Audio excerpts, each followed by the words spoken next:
આજે આપણે હસતા ચહેરા પાછળનો ટોપિક પર વાત કરીશું. હસવું અને સ્માઇલી ચહેરો હંમેશા બધાના ફેસ ઉપર હોવું જોઈએ. સ્મિત. તમે જ્યારે બી ઘરની બહાર કોઈ બી પુરુષ હોય, સ્ત્રી હોય, કોઈ બી વડીલ હોય, કોઈ બી તમારા ઘરની બહાર જતું હોય તો તમારો ફેસ હંમેશા સ્માઇલી હોવો જોઈએ.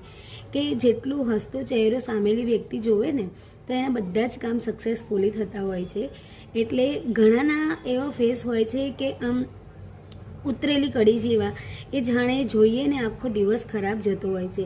એટલે તમે મહેરબાની કરીને ક્યાંય બી જાઓ ને તો કોઈ બી સામું મળે ને તો એક સ્માઇલ આપતા શીખો. તમારી એક સ્માઇલ એને સક્સેસફુલ બનાવી શકે છે અને તમારો સેડ ફેસ એને અનસક્સેસફુલ બનાવી શકે છે. તમારો હસતો ચહેરો જોઈને એવું જરૂરી નથી કે તમે એના રિલેટિવ થાઓ કે તમારે એના સગા સંબંધી થાઓ, કોઈ બી ગમે ત્યાં જાઓ તો સ્માઇલથી કોઈને આવકાર આપો, હાય હેલો કરો અને હસતો ચહેરો રાખતા શીખો.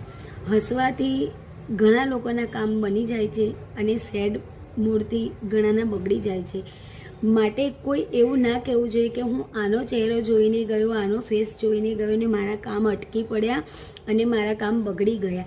માટે ગમે ત્યાં જાઓ, ગમે ત્યારે કોઈ બી જગ્યાએ જાઓ તો સ્માઇલ ફેસ રાખતા શીખો. હસવા પાછળ મોટું કારણ છે કે હસે એનું ઘર વસે. હંમેશા હસતા રહો અને હસાવતા રહો.